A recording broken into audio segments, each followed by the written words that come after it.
Onassis Foundation.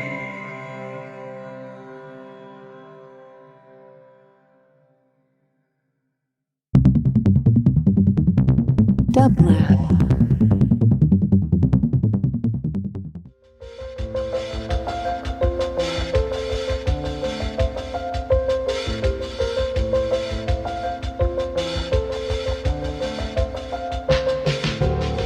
Welcome to the Quarantine Tapes, a daily podcast from Onassis, LA and Dublab. Hosted by Paul Holdengräber, this series chronicles shifting paradigms in the era of social distancing.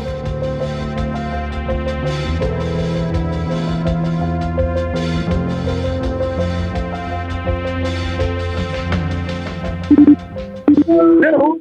Hello. Hello. Could I please speak with Isabella Rossellini? Speaking. I love the fact that I'm hearing. What am I hearing in the background apart from a dog barking? A dog. I mean, how much better could that be? Correct. Exactly. You have dog barking, chickens. I don't know what sound do they make. I don't know how to say in English. You would then know. You would know. Sheep or I forgot the name in English. I forgot the name too. But what kind of a sound would they make? They make They make a lot of different sounds. Actually, extraordinarily, when you live with them, I have about 120 chickens. I'm surprised, but the variation of sound they make. Some very faint, very sound. Very not very loud, but I can get close to them, and so I hear them. They're talking all the time. Can you actually tell which chicken is coming from the sound? Well, sometimes there is a chicken actually has a very deep voice, and then there is one that screams. I always say like a silent, like a horror movie. Every time I get her to move because I want to get her eggs, she gets so furious. I've been thinking about doing a video. I make videos about animals. I know, but I play them, and I thought I might do one about the different personalities of my chickens because I was unaware that chickens have personalities, but they do. And maybe I should play them to show what I mean by that. And what do you mean by that? Before we see the video, give us a sense of what that might mean, Isabella. Well, there is always the same one that screams like a horror film when I put my hand underneath her to find if she has an egg. Others don't say. They tense up, but they don't say anything. There is one that... so some chickens sometimes, I don't have a rooster, so they lay their eggs, but none of their eggs are fertilized. They don't need to lay, they don't need a rooster to lay the eggs. But sometimes they go broody, we say, and that is when hormonal chemicals kicks in them and makes them sit on the eggs for 21 days. That will take to have an embryo inside develop. And some chickens, they go broody and they sit and they become like Sleeping Beauty. They sit there with eyes like drugged out. They don't move and they just warm the eggs that they have in their imagination. And so when they go brooding, I try to get them out of their nest and walk around and eat. They don't eat, they don't drink. They just want to keep the eggs warm. And one of them, I was trying to always encourage her to stop being broody. And she's like she's drunk. When I get her out of the nest, I put her on the grass. She walks like completely dizzy, slightly like drunk a little bit. And often she might take a bite or two and maybe a sip of water, and then boom, she runs back to sit on the imaginary eggs that she has in her mind. So, this kind of thing I would like to do. Maybe I'll play them. I think you probably will, and it will be for our pleasure. Isabella, what has the quarantine been like for you during these months? And a different way of asking the same question. What does a typical day look like for you on the farm during this quarantine? And you might want to tell our listeners what I mean when I say farm. Yes. So I live on Long Island, about 60 miles from Manhattan. And it used to be my second home. I used to come here on weekends with my children. But about 13 years ago, it became my residence. And a piece of land about a mile from my home became available. A developer was going to develop 12 homes and got discouraged. And I bought it and created conservation easement, worked with Foundation and in particular with the Peconic Land Trust, whose mission is to save land in Long Island and continue the tradition of farming, and started a farm. So there is a friend called Patty Gentry, who was a chef, who decided she wanted to be a farmer, and she does the most delicious vegetables. And I started, and she does heirlooms. Heirlooms are tomatoes that you don't really easily find at the supermarket. They're all seeds. There might be varieties of tomatoes that don't have a very long shelf life or bruised on transportation, so they didn't become very popular in the industrial farming. And that gave me the idea to do the same as Patty does with heritage breed. Heritage breed is the same as saying heirloom. They are breeds of animals, farm animals, that have become endangered because they fell out of favor. Chickens are not endangered. Of course, there's billions of chickens, but breeds are neglected. We only deal with really one or two breeds. To give you an example, it would be as if we decide we only have Labrador and Dachshund, and all the other breeds of dog, forget about them. And so I started a collection of all breeds of chickens. And I work with an organization called Livestock Conservancy, who lists them, the breeds, as critically endangered, or, like the same classification as the wild animal. But again, it's not the species that is endangered, it's the breed. And I have 120 chickens now. And this quarantine time, has it been in any way different for you from what passes for normal life? Oh, that's right. You asked me that question. I did. No, yeah. But what happened? But I always say digression is the sunshine of narrative, so it's all good. Well, so I work as an actress, and this job is nomadic. So I always on the road. And of course, when I come home, I take care of my animals. I hired somebody to take care of them, and I curate the collection. But I've never been ever for 4 consecutive months at home. The longest I have been is 3 weeks. And maybe then I will just go for 3 or 4 days to Manhattan, or fly to Los Angeles for a week and came back. But never steadily for 4 months. So that gave me 2 things I did that I couldn't do before. I started a little herd of sheep because I wanted the lamb to be very tamed. And that means that you have to spend a lot of time with them, petting them. And I'm doing that in collaboration with the Parsons School of Design because I want the student to come and be able to feel the wool on the animal. So I have now 5 different breeds of sheep. But I'm busy all day long caressing them because they have to, and you can only do it when they're young. If they're old and shy, it's very difficult to approach them. I couldn't do that if I left every 2 weeks because I had a job or had to go somewhere. So this one was a project that I've had. I worked a little bit more on my collection of chickens. One of the things that I always wanted to do, everybody in America seems to have done it in kindergarten, but I didn't do it, is to see how from an egg, you put it in an incubator and you see how the chicks come out. And it was very moving. You need 21 days. That's how long it takes the embryo to develop. And I could never do it because I wasn't sure to be here. And then you have to turn it because the eggs, a little bit like a chicken. The chicken doesn't only sit on the eggs, but turns it. And so even when he's in an incubator, I have to turn it 3 times a day to make sure that, he's not always on the same side. And then they start coming out, and and you can hear them chirping inside the eggs. Really? That was very touching to me. And science believes that this chirping inside the eggs stimulates all the other eggs, and within the 48 hours, they all hatch. Because otherwise you would have a baby chicken that it is a week and then another one. So the embryos start to develop as soon as the hen sits on them. And then the sounding that they make at the end of their incubation system is what stimulates them to come out. So it's all at the same time. It's like a sonata that becomes a symphony. It's so nice. And I'm sure the mama hen probably responds and does some clucking sound to stimulate the babies. But I didn't know what sound to make. They came out anyway. So it sounds like the quarantine has forced you to pay greater attention to the animals you cultivate. Exactly. It did. And then I did 2 short films about Darwin, the Yes. Onassis Foundation, and you are involved with the Onassis Foundation. I am indeed, very much so. And you gave grants to artists to make films about the quarantine. So tell us about that. It was a project called Enter, and you entered twice. And twice, I entered twice, you entered, so to speak, twice with Darwin. And what I found marvelous and I must say charming and disarming, quite frankly, is that there you are, Isabella Rossellini, reading Darwin, being honest about the fact that you're reading Darwin and falling asleep. Does this happen to you? Because it's a little bit boring. Yeah. Oh, yeah.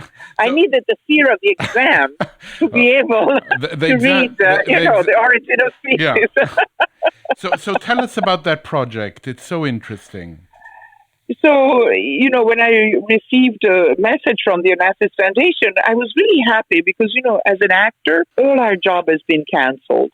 I was in a series, an HBO series based on Julia Child, and it was canceled. I do my monologues, and they have been canceled. There was a possible film to be shot in Italy, Arrivederci, canceled. So, at the beginning, I didn't think it was going to be so long. I thought, well, maybe it's a couple of months. Now we know, especially theater, that it might be a year and a half. I'm only grateful that I'm an old lady. I receive my actor pension. I don't know how the others do it, when they have small children, a mortgage to pay. Our industry has been hit very, very badly. So I was delighted to be able to write and act. And also I loved the limitation so that I had to do it without a crew. I asked a friend of mine, Paul Holdengräber, to play Darwin. He was quarantining also here in the same village. I asked my son and his girlfriend, who just finished college, to do the camera work and the editing, and my son helped with holding lights and helped his girlfriend. And the 4 of us made a film. I created a beard made with the New York Times. Wonderful. I must say, for those people who will go to Onassis Enter, pay attention not only to Isabella but to the beard. To Darwin's Darwin's beard is a tombé des nues, is incredible. But the art of make do, I always love make do, and I kind of like the limitations that we had, but that we're still able to make something. I think I learned that from my father. My father was a filmmaker. His name was Isabella Rossellini. And he worked after the war, and he created films that were known. The critics gave them a name for their style, neorealism. And my father always said, I didn't make films saying, let me try a style. There was nothing in Italy after the war. And I felt this urge to tell what I had witnessed during the war. And that became neorealism. They're they're films that look like documentaries. There is nothing that, particularly sophisticated, because Italy was like Syria today. There was nothing. And I guess it taught me the art of make do is the urge of saying something that is more important than how. And so given the limitation, but you still want to tell a story, you can. And that was, my Darwin What is the title of my film. It was a little exercise of that. I loved watching in preparation for our conversation today, I watched your very engrossing film about your father. My dad is 100 years old.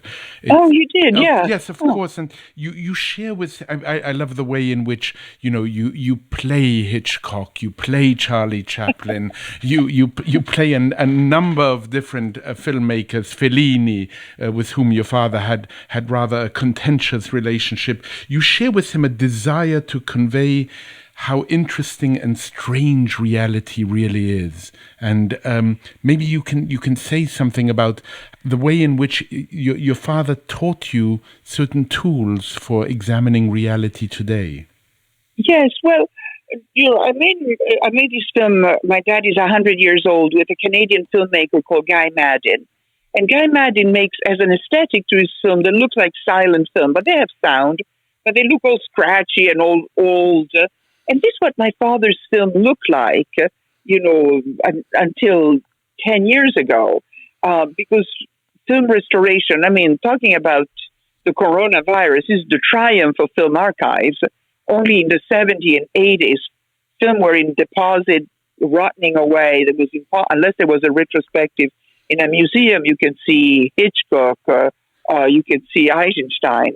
But today, of course, now we can access all these films, and especially now when there is no new production. Right. It's a rerun, so it was a complete different reality. And my father's, who never really made commercial film, his films were rotting away in deposits. And when we would take a print and screen it, it was so ruined. And somehow Guy Maddin made film who used that aesthetic because it gives you this feeling of something ephemeral that is going to disappear any moment. And so when I worked with Guy Maddin as an actress in a film called The Saddest Music in the World, I asked Guy to help me direct a film. I wanted to do a film on my father and the sense of ephemeral, something that would vanish. Because sometimes we have the illusion that since my parents are famous, my mother was actress Ingrid Bergman, my dad was Isabella Rossellini, as I said, that maybe there is a long, there is memory of them forever, but there isn't, because that work also dissipates. It might give you another decade or two, but still it just slows down the process of ending. And that's why I wanted to convey in that little film, my dad is 100 years old. It's very moving. It's very moving. Your father doesn't appear, but in a way he is present through you holding his body in a certain way. It's really I really invite. It was my father represents my father as a big belly. Yeah, he is. My father was fat. I know. And I always loved that he was fat when he was a little girl, because he was so soft to embrace. And also, this big belly reminded me of a Buddha, or it could have been a planet floating in. I photograph it. Sometimes it's big belly. As a planet or rising, yes, but it was based on the fact that I always said that I always loved my father that had a big belly, and only growing up, I heard that he was fat and he should do a diet, and I was shocked. That was the part I loved most about him. Tell me, for this project you did with the Onassis Foundation, the Enter project, you fell asleep, you say, reading Darwin. He put you into a slumber. He actually made you dream. But during this time of the quarantine, have you actually reread some of Darwin, or do you simply fall asleep? Yes. Well, I did read a book of Darwin that I wanted to reread, which was the one that he wrote about expression. Yes. So we often talk about Darwin as studies of bones and see that there was a continuity and the animal changes in the years. But he also thinks that the same is going to be applied to expression. And it's a less popular book on expression of emotion of human and animals. It's a less popular book. But so interesting also, I think so interesting for the profession you have of an actress. Absolutely, and so interesting it's all also, about expression. And Isabella, it's so interesting thinking about that book by Darwin and your early relationship with Richard Avedon and how he photographed you. I thought there was a real link between you're reading now Darwin on expression and the kind of the instructions Richard Avedon gave you when taking a photograph, telling you what to think. Yes, I'll tell the story that I always tell about Avedon. I was posing, I worked as a model, and I was posing in front of Avedon's camera, and Avedon said, "Can you change your thoughts? I don't like what you're thinking." So I thought, wow, can he read my mind? So I obediently changed the thought. And then I thought, how can he say? I didn't know that what I'm thinking. So I went back to the same thought and immediately said, no, I told you I don't like that thought, change it. So he had something, a sensitivity, a talent probably, that he saw expression. I don't think he understood what I was, what I was thinking, but he could recognize the expression that he gave me, because whatever thoughts crosses your brain, it does. It translates physically. Precisely. And that's all about acting. And Darwin was asking a broader question: why is smile recognized as a gesture of friendliness around the world? But if I do an Italian gestures, it's only understood in Italy and not everywhere in the world. Why are certain expressions common to all men and certain others not?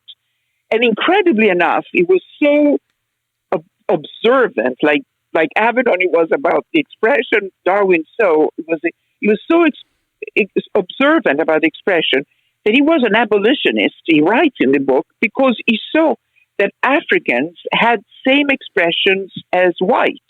We smiled, we frowned, so we had a common ancestor. That expression was older, and therefore we had a common ancestor.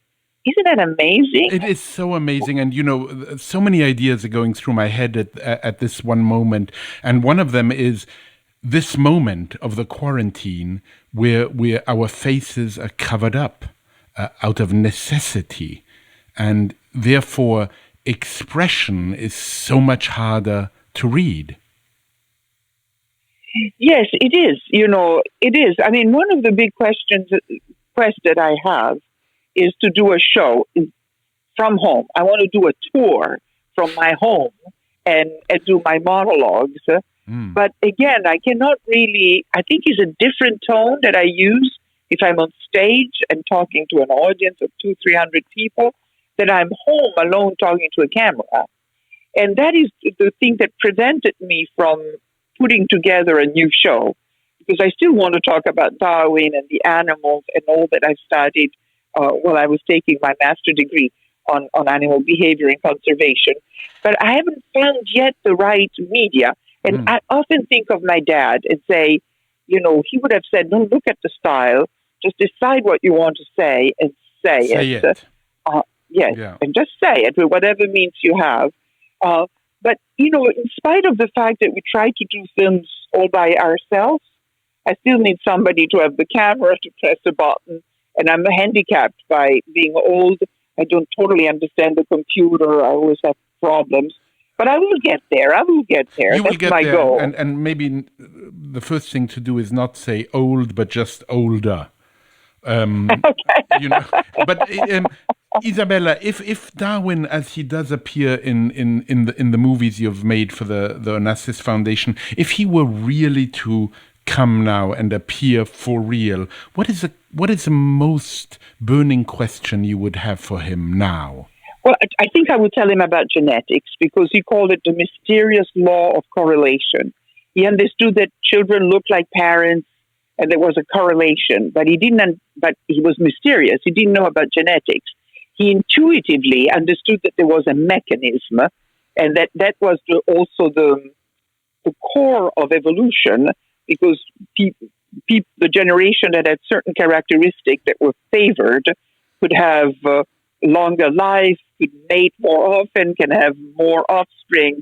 And if this offspring got that traits from their parents, they would repeat it for generation after generation, improving their quality of survival. But he didn't know the mechanism. And I think that I will have a lot of questions for him. But first of all, I would say you are right. We know what it is, the mysterious law of correlation. I think he would faint. So before asking him a question, you would instruct him. I love that. I would say, I have news for you. You intuitively understood something that now we know it is. Yeah, no, it exists. You would say, as you say in the movie about your father is 100 years old, you would say, you may be a genius, but let me tell you something. What I want to bring you back to your early years, maybe even to your childhood. sort of thinking about this wonderful line of Graham Greene where he says, "There's always one moment in childhood when the door opens and lets the future in." A book that mattered to you a lot, I think, when you were growing up was a book by Conrad Lawrence, King Solomon's Exactly. Ring. And has it resurfaced recently in your mind? It has. I mean, especially King Solomon's Ring, because King Solomon's Ring is a book where Conrad Lawrence, who founded the science of etology, of animal behavior, he won a Nobel Prize for it in 1973. That is a book, it's his biography. And he must have been an incredibly charming man. He lived near Vienna. He had all these animals, like a little bit like I do. Maybe I'm emulating him. Perhaps.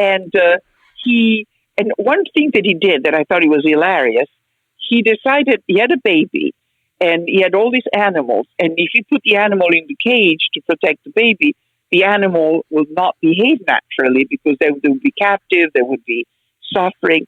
So he put his baby in a cage to protect him from the animal, but he kept the animal free so he could analyze their behavior. And I thought that was so funny.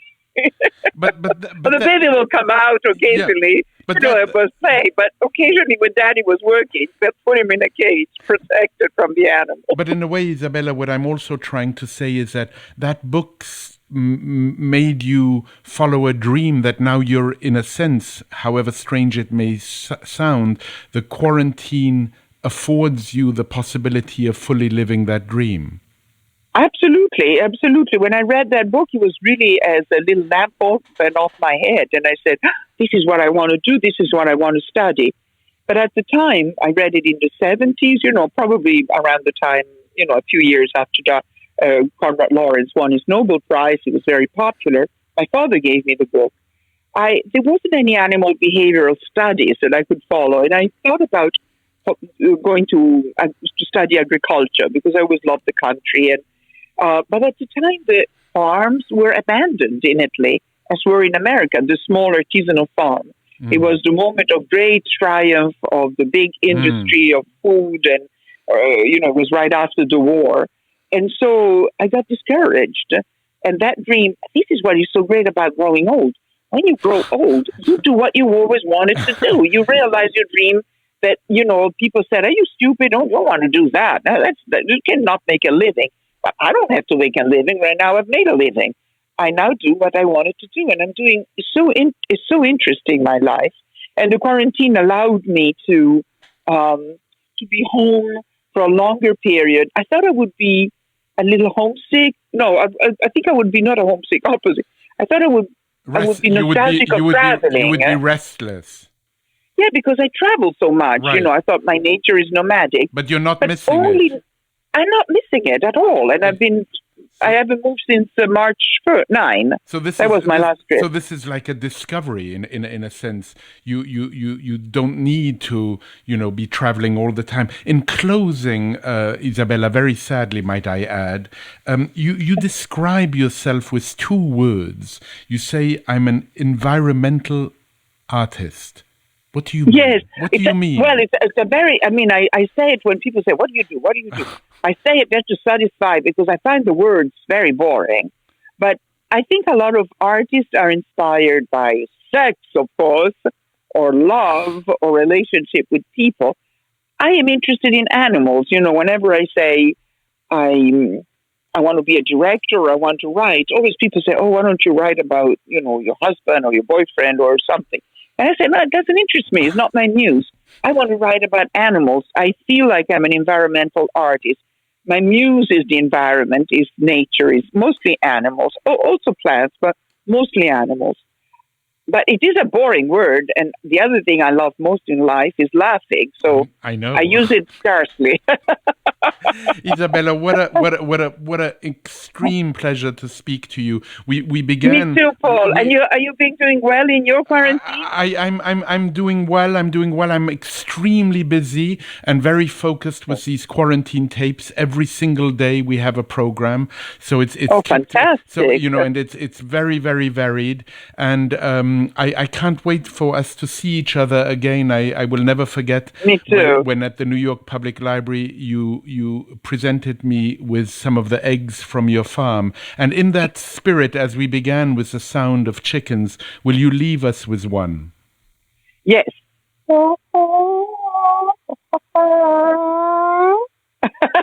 Thank you very much, Isabella. Thank you, Paul. Take good care. Thank you. À bientôt. Thank you so much. Bye-bye. Bye-bye. To support this show and Dublab's progressive programming, go to dublab.com/support.